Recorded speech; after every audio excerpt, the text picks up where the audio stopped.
Tere! Minu nimi on Marko Rillo ja ma olen juhtimiskonsultant.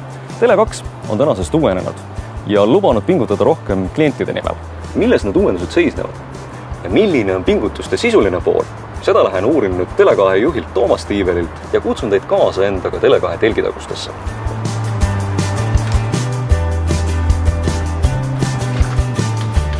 Tere! Lähen Toomas Tiiveli juurde. Aitäh! Missugused need uuendused on, mis praegusel hetkel siis Tele2-s läbi on viidud? Ma võib-olla, et jõuda uuendusteni, siis ma alustaks natukene ajaloost. Et siis on lihtsam seda tausta mõista. Tele2 on ajalooliselt olnud selline ettevõte, mis on hästi palju suunatud kliendi hankele ja kasvamisele. Ja kui Eestis mobiiliturg kasvas väga kiiresti aastatel 2000 kuni 2004, kus siis me jõudsime kusagil sellise 20% mobiilikasutajatest kogu elanikkonnast, siis me jõudsime sinna 100% ja veel isegi natuke rohkema peale. Et nendel aastatel me põhilise rõhu panime kliendi hankele ja olgem ausad, ega me investeerisime täpselt nii palju, kui hädapäraselt tarvis oli. Kusagil 2005. aastal me nägime, et me peame oma tegevuses midagi muutma selleks, et olla edaspidi edukas. Ja siis me otsustasime võtta vastu sellise võimatu missiooni või mission impossible. Et me otsustasime, et me tahame pakkuda 2 asja korraga kliendile. Parimat hinda ja kõrget kvaliteeti. Me alustasime sellest, et me hakkasime kõvasti mobiilivõrku ja ka taustasüsteemidesse või tugisüsteemidesse investeerima. Ja kui sellel võimatul missioonil pakkuda ühteaegu nii soodsat kui ka siis kvaliteetset teenust, algus sai pandud, et mis need võtmeasjad olid, millega te tegelema hakkasite veel lisaks sellele, et investeerida rauda? Eks see on õige, et raud on ainult pool sellest edufaktorist või isegi natukene vähem. Teine pool, millesse me hakkasime usinalt investeerima, olid inimesed ja protsessid. Inimeste all ma siis pean silmas seda, et kõigepealt me palkasime terve hulga selliseid inimesi, keda meil varem ei olnud. Me räägime kvaliteedijuhist, teeninduskvaliteedijuhist ja nii edasi, sellistest positsioonidest. Teiseks me alustasime väga mahukate koolitusprogrammidega nii eesliinile kui ka nendele inimestele, kes kontori poole peal töötavad. Kolmandaks me hakkasime oma protsessi üle vaatama, mis puudutab nii klienditeenindust kui ka kõiki teisi valdkondasid. Et see on olnud võib-olla selline jäämäe veealusem osa, et kuidas rauda investeeritakse, seda on nagu lihtsam oma nahal tunnetada võib-olla, et siis kõik see ülejäänud töö on käinud natukene niiviisi, kuidas ma ütlen siis, veepinna all, eks ju. Et seda ei ole iga kord näha olnud. Selge, nii et selline tuukrite töö. Tuukrite töö. Aga räägi üleüldse sellest ärimudelist, mis Tele2-l on. Et kuidas te suudate seda puhtalt äriloogika põhjal pakkuda, et on hind, mis on teistest soodsam ja samal ajal siis sinna kõrvale need teenused, mis on võrreldaval tasemel, kvaliteet, mis on võrreldaval tasemel, et ärimudelina kipub see olema selline paradoksaalne. Kuidas on võimalik pakkuda sama kvaliteedi juures paremat hinda, on see, et kulud peavad olema madalamad. Ja kuidas me kulusid madalal suudame hoida, on 3 asja. Esiteks, me kasutame hästi palju Tele2 grupist tulenevat sünergiat. Ja seda nii tehnoloogia osas kui ka tegelikult know-how või teadmiste osas. Tele2-l on täna 28 miljonit klienti. Meie kliendibaas on viimasel ajal kasvanud selline suurusjärgus 1 miljon klienti kvartalis. Ehk et need süsteemid, mida me kasutame, me saame nende kulud jagada kogu kliendibaasi peale, mis tähendab seda, et nii-öelda ühe ühiku, ühe kõneminuti või 1 megabaidi tootmishind on selle võrra oluliselt madalam, kui me jagaksime seda ainult 500 miljonile kliendile, kes meil siin Eestis elavad. Teine asi, mis grupi sünergiast tuleneb, on see, et me täna ehitame Venemaal väga jõuliselt uusi mobiilivõrke. Paneme seal umbes suurusjärgus selline 50 tugijaama nädalas ehitame. Ja tänu sellele on meil tarnijatega läbirääkimise jõud on oluliselt suurem kui võib-olla meie konkurentidel siin. Ja kolmas asi on see, et kuna meil on erinevates riikides, nagu ma ütlesin, 28 miljonit klienti, et siis on ka see teadmiste hulka, mis puudutab nii kampaaniate tegemist, klienditeenindust, taustasüsteeme, protsesse. Seda me saame ja teeme pidevalt õpime teiste riikide pealt. Aga ma tulen tagasi selle ärimudeli juurde või selle efektiivsuse juurde. Just. Ehk siis teine asi, millel meie efektiivsus rajaneb, on see, et meil on vähem inimesi. Meil on hästi lame organisatsioon. Igaüks teab täpselt, mida ta tegema peab. Otsustusprotsess on väga lühikene.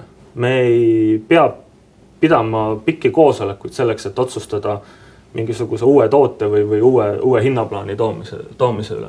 Selge. Aga mis veel?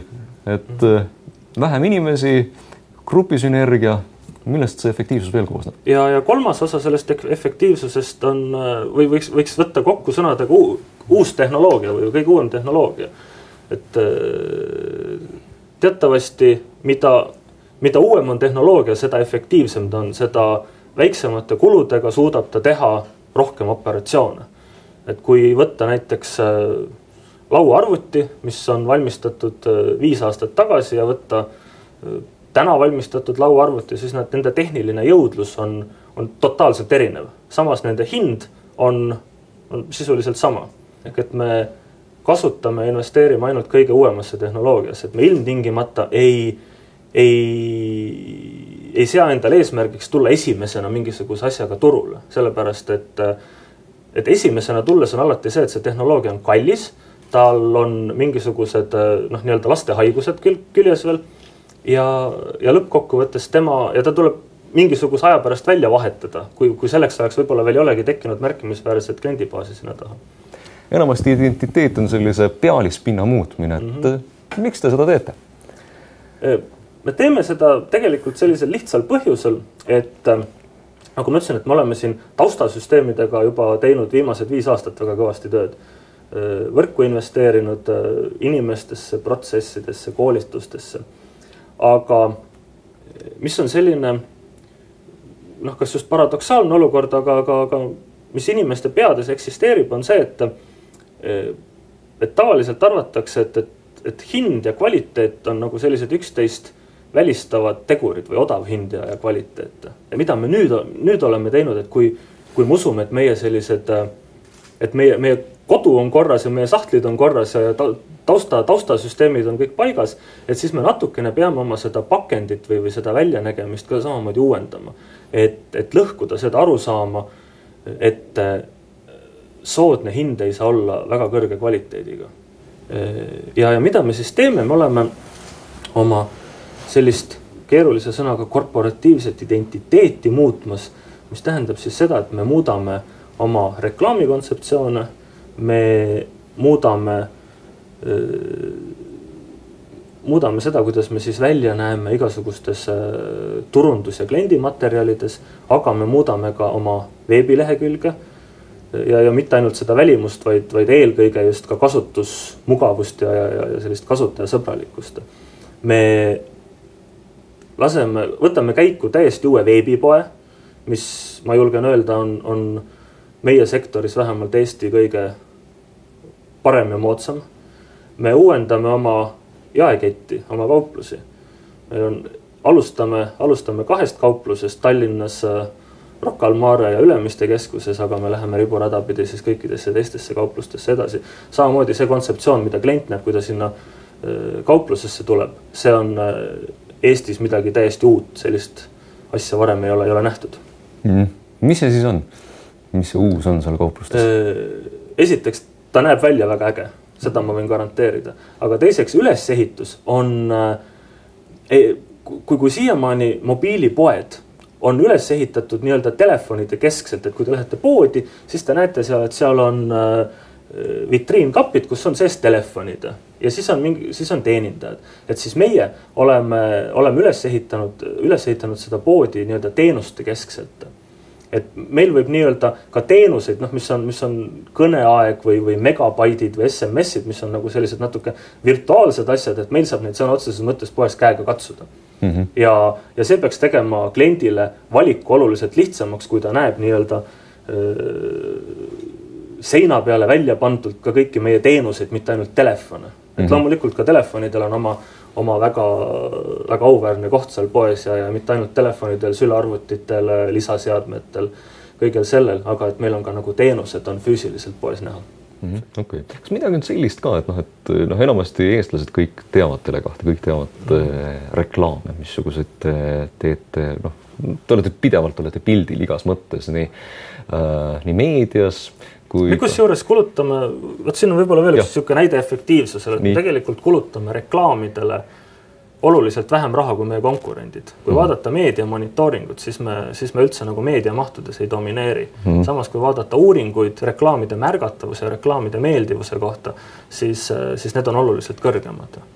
Et see on ka võib-olla üks näide sellisest nutikast ja võib-olla natukene raamist väljast tegutsemisest, et kuidas on võimalik väiksemate kuludega saavutada sama head või isegi paremat tulemust. Okei, selge. Kas on midagi muud sellist veel, et mis siis selle pakendi muutmisega seoses Tele2 teistmoodi on? Ma arvan, et me selle pakendi muutmisega tegelikult võib-olla viimegi sellise üleminekuperioodi lõpuni. Et sellega me tõmbame selle üleminekuperioodile mõnes mõttes joone alla. Kui siiamaani on olnud nagu mobiiliärile kogu see areng, mis siis on võib-olla aastat 15 alles kestnud, eks ju. Et või ütleme 20 aastat on mobiilifirmadel väga hästi läinud, siis ma usun, et tulevik saab olema veel parem. Selge. Küma, aga olgu, aitäh sulle. Saime Toomaselt päris palju infot selle kohta, et millised muudatusi on Tele2 läbi viidud.